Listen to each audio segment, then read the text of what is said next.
Hey, welcome back.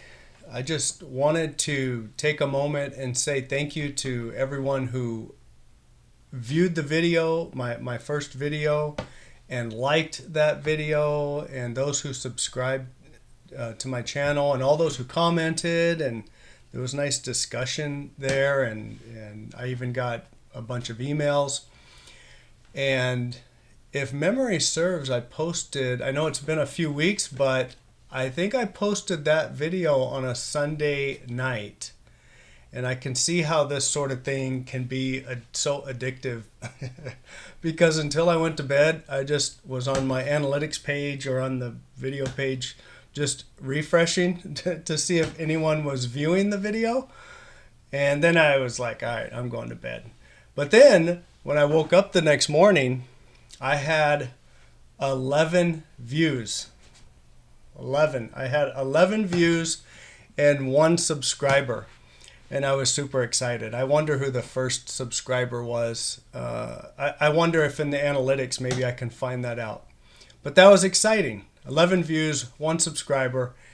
I was walking down the hallway with a little bit of a swagger with that. And I talked to my daughter and I told her, hey, your dad's kind of a big deal, right? And I reminded her that I had 11 views on my video and 1 subscriber. And so that was exciting. We laughed. We had a nice emoji laugh session about that. It was fun. And then in 7 days there were 10,000 views, hundreds of comments, and about 500 subscribers. And currently, just before I clicked record on this video, I checked, and there was, on that one video, there's 15,000 views, 800 comments, and 686 subscribers. I mean, that is just amazing to me. Amazing. And I thank you all so much. And not to mention dozens of emails, because I do have an email that I put there in the comments, jwinformedconsent at gmail.com. And I've tried to respond to the emails, to most all of them. I'm sure if I keep doing this, it probably gets to a point where it's just overwhelming. It already feels a little overwhelming, so I don't want to be all burnt out or cranky about doing it. I want to do this to help and to contribute. Some of you sent me links and materials. Thank you for all of that. It is just amazing. So I was excited. There were thousands of views. Just really, again, talking to a couple of friends, talking to my daughter about it. So excited that all these people watched. I mean, to me, thousands are a lot. And I know some videos have millions of views, but I'm just talking this one video here. But then as I think more about it, about those of you who watched the video, I think how sad. It's sad because it shows you that there are thousands of us out here, maybe hundreds of thousands, maybe millions perhaps. Is that a stretch? Out here hurting. We're out here hurting. We're trying to heal. Many are PMO, many are still in. I got emails and messages, comments. If you took a look at the comments, people are PMO, and it's messed up that we have to live in the shadows like this and deal with these difficult situations that our religion has put us in. And so I feel for all of you. I hope that you all are healing. I know we're all on different paths and have been for different lengths of time. I'm pretty new out of this religion. I ended up talking to a bunch of people. I even met up with the PMO here in Arizona. It's been great, and I will say it's amazing how many you see that are PMOs, and then they tell you about other PMOs that are still in, but that are PMO, so they're secret, they're being undercover.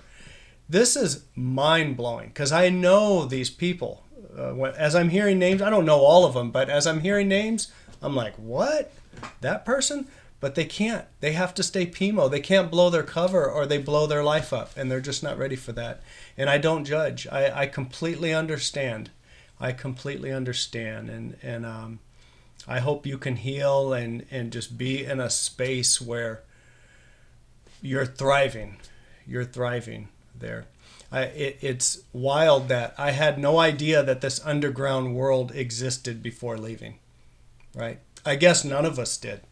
It's like the old movie, right? They Live. What was that? Rowdy Rodney Piper, where he sees one thing, but he puts the glasses on and he sees like what's really happening, and stepping away from this religion and seeing this whole world, this whole underground world is surprising. It is surprising even now. Yeah. I wanted to say too, I never intended to do this. But as far as I'm concerned, this religion, the Jehovah's Witnesses religion, and the leadership, right, the governing body, the doctrines, the branch, the helpers, this religion has created another activist in me. I have no problems with the governing body.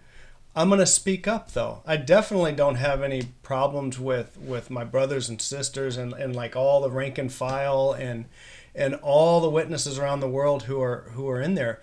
They don't know, right? We're in this state of what I would describe as a powerful form of mind control that once it's implanted, we keep with our own mind and bodies, we keep implanting that. We keep it going ourselves. And so yes, this religion has definitely created an activist in me, and God willing, until I'm told to stop.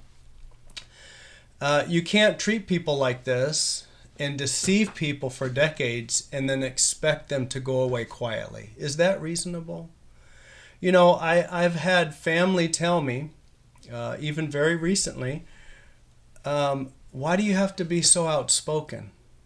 Why, Well, because what the governing body did and is doing is wrong, right?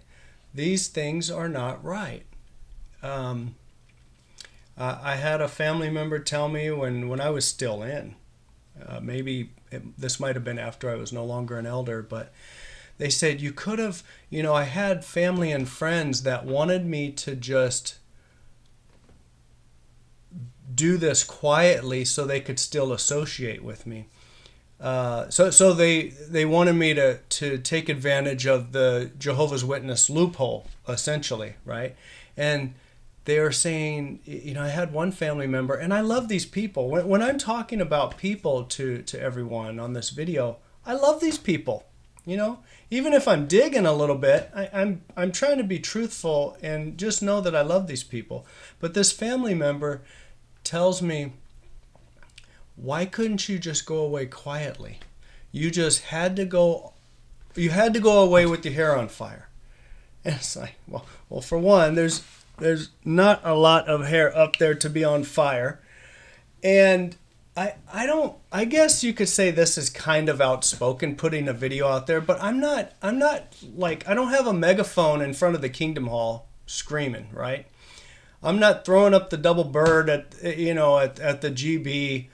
I'm trying not to act crazy like that, right? I'm not at the convention site in Tucson with a placard and with the megaphone, right? I personally don't think that's very effective.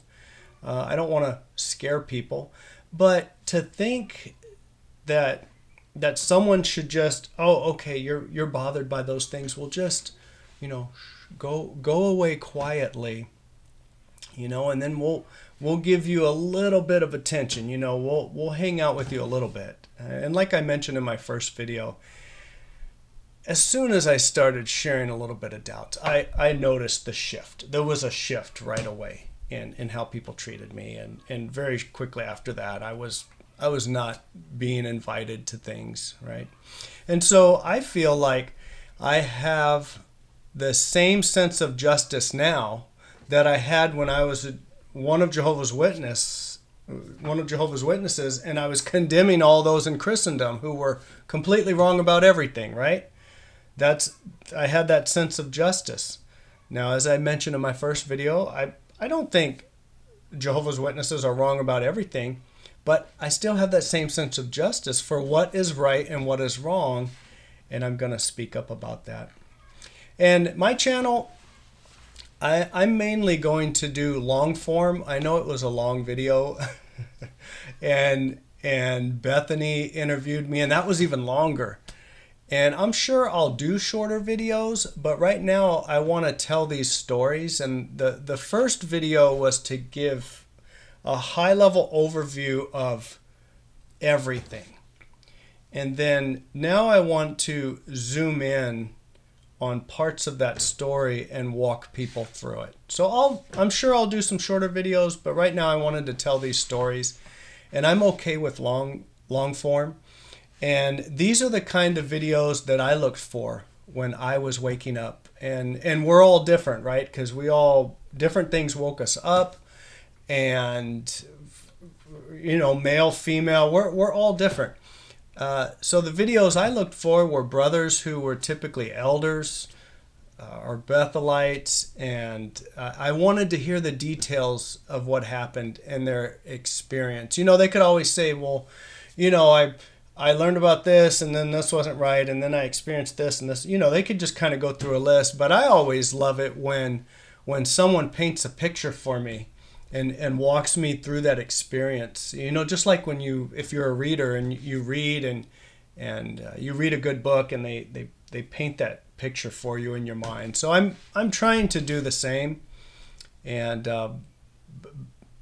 bear with me, forgive me.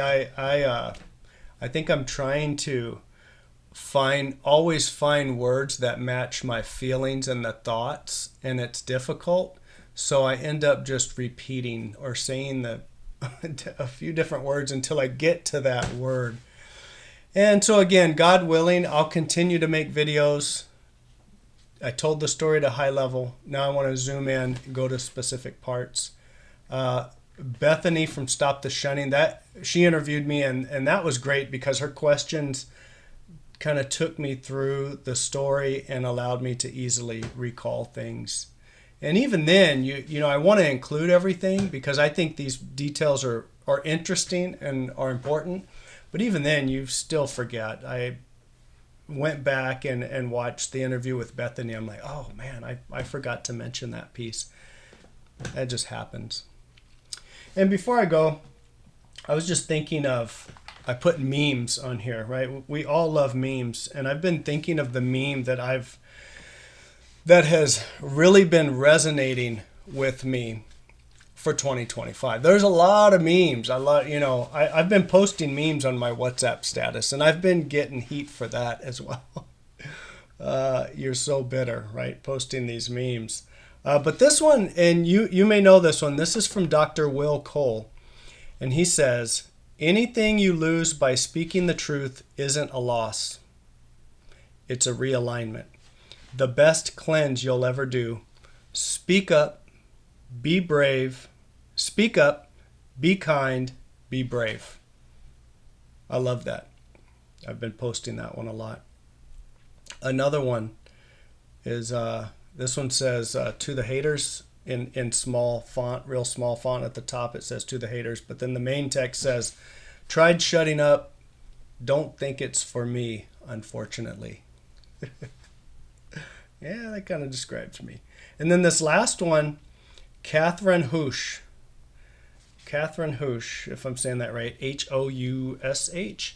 She says, we can only accept truth at the level of frequency we are vibrating at. If we're stuck in blame, truth feels like an attack. If we're open, truth feels like liberation. I love that thought. Truth is liberation. Those are just a few memes that resonate with me right now. Again, thank you to everyone. Please continue to share, give me feedback or any ideas you have for content. But I have things in mind, and I hope to continue sharing those stories and putting it out there soon. Have a great day.